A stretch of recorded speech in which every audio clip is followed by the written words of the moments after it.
Now, watches come in all shapes, prices, sizes, colours and designs that vary in quality, specs and prestige. One design style is known as the RM or Richard Mille style. Now these are, usually at least, larger skeletonized watches which come in a big range of colours and are generally almost always in a tonneau case shape, which, if you didn't know, is French for barrel. It's sort of a barrel shaped case in this way. It's very unique. However, a Richard Mille on average will cost you hundreds of thousands to millions. So obviously most can't afford that. Today we are reviewing a brand in the same style as Richard Mille named TSAR BOMBA with the Elemental Series Automatic TB8208A. Just quickly before we do move on, I am doing a giveaway for the Merker Hill at either 7,500 subscribers or the end of Q1 of 2025. To enter, just like, sub and comment the hidden message in the video. Takes you 3 seconds, costs you nothing, and helps me out greatly. Anyways, starting off with some history and the brand itself, and there really isn't too much. Their About Us page doesn't have much on their actual history, but from research I can tell they started in 2017, and they claim to be made in Force Lab, which is a laboratory between China and Germany. They do claim German engineering, though they are generally made in China. Maybe the designs are German, I suppose, but doesn't necessarily mean they're of bad quality. AliExpress brands like San Martin have shown us that China can actually make very, very good quality watches even in the lower price ranges, so don't count them out just yet. Now, their first timepiece came with a patented interchangeable bezel, strap and crown system, which meant you could personalise and customise your watch, which is pretty cool. Basically though, the brand is a more affordable alternative to the beloved Richard Mille style, as there aren't many alternatives for that style, especially in the lower price ranges. But other than that, there's not all too much to say on the brand's history, as they are generally a newer brand. But enough with that, what we care about is the product. Starting off with the dial, or technically lack of at least, we have a skeletonized blue dial of sorts, which also sports some gears which don't actually do anything, and a false tourbillon complication of sorts that spins when you shake the watch. But other than the movement, which we'll get into, all of these gears and bridges don't actually do anything. Now, they are just there for looks, but to be fair, you can't actually expect these sort of complications for a $300 price tag. That's just not reasonable. But all RMs have these sort of complications, so if you do want a watch that is in the RM style, you're just gonna have to go with, fake gears and bridges. They look the part, they might not do anything, but they're giving you what you're looking for, so I won't berate them too much for that. The crystal is actually really nice, with both the front crystal and display caseback being sapphire and having some pretty respectable AR coating. This does mean the watch is robust at least, and still looks good, even under bad lighting, plus for $300, a tonneau case shape bespoke sapphire crystal is very respectable. The strap is rubber, of course, silicone in fact, which has these sort of rivet cuts which do contribute to the design of the watch. And though rubber isn't usually my style, I do have to be fair, the quality of the rubber is actually quite nice, better than watches I've handled, so that is good at least. The strap also claims to be sweat, moisture and corrosion resistant, as well as being comfortable to wear without any allergic reaction. The movement is a Miyota 8000 series 82SO, which is accurate between 20 and 40 seconds a day, at 3 Hz, 21,600 VPH, 21 joules. It has a unidirectional automatic rotor, a Parashock anti-shock system, and a 42-hour power reserve. Plus, as of 2019, it does have hacking, which this one has, which is nice to see. So overall, it's about the same level as an NH35, for example. As for sizing, this is one of my personal issues with not just the watch or even this brand in particular, but the entire Richard Mille style. Now, you can probably take one look at me and tell that this isn't the sort of watch I usually wear.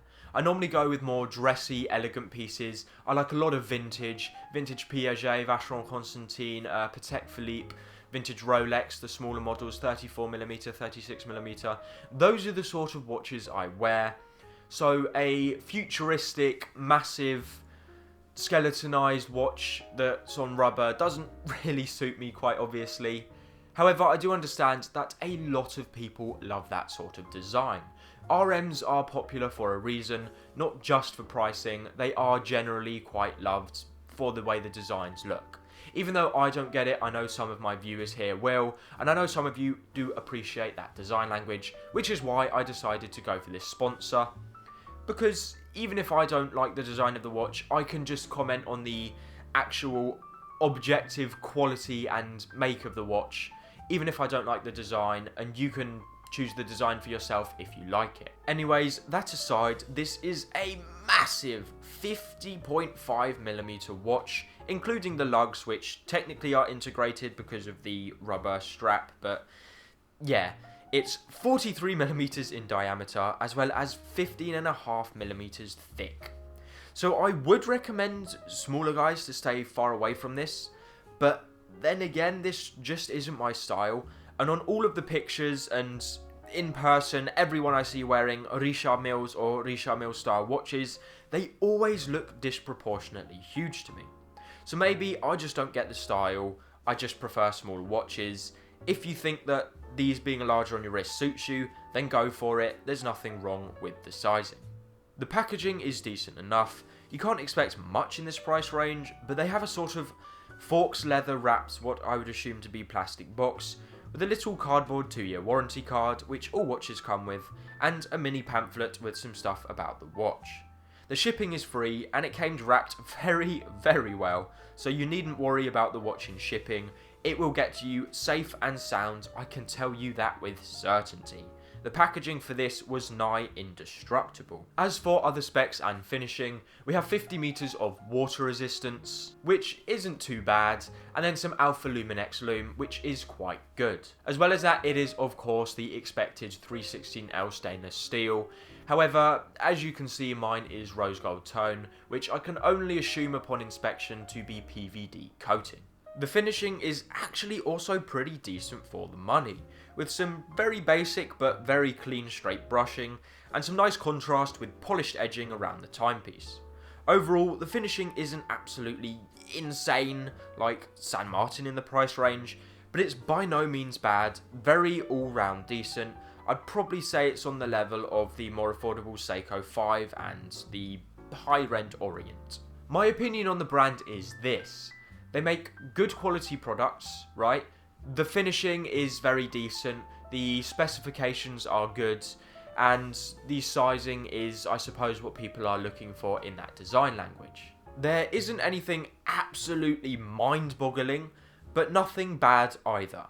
The reason I'd say this brand is still overall good though, is that even though I dislike the RM design style, lots of people love it. And this brand make probably the best quality RM style watches for an affordable price that aren't just fakes. Basically, the watches are decent, but there's not many options for this style out there in the price range, which does give it some brownie points. As for issues with the watch, I can nitpick, I can say 100 meters of water resistance would have been nice, but other than that, it's just personal opinions, right? I dislike the design, but I do with real RMs as well, which is what this is sort of going for, and I do think that it's way too big. I mean, like, look at the size of this on my wrist. I'm just not huge on the sizing. I do prefer smaller, more elegant watches, but that's my personal taste in watches. A lot of the people who are going to be wanting this, who are going to be interested in buying it, are actually looking for that sort of sizing and that design, of course. So I can't really take any points off for that. The verdict is, if you're in the market for an RM style watch that's affordable but still decent enough quality and specs, this brand is a safe option and place to go. There's a few more smaller RM style brands in similar price ranges, but I can't guarantee their quality, whereas this TSAR Bomba brand is safe to know you're at least getting a decent product, since they're sold worldwide in many stores and pretty popular among the RM style enthusiasts. Anyway, that brings us to the conclusion of the video. I do hope you enjoyed. I will say, I'm not huge on this watch, but for example, my stepfather, who is a much larger and more masculine man than me, I'm just going to be honest, he liked the look of it. That's the sort of audience they're going for, not me. But do like and subscribe if you enjoyed the video. I'm going to be having another Christopher Ward video coming on the 12th, so look out for that. And never forget, time keeps ticking, so use the time you have wisely.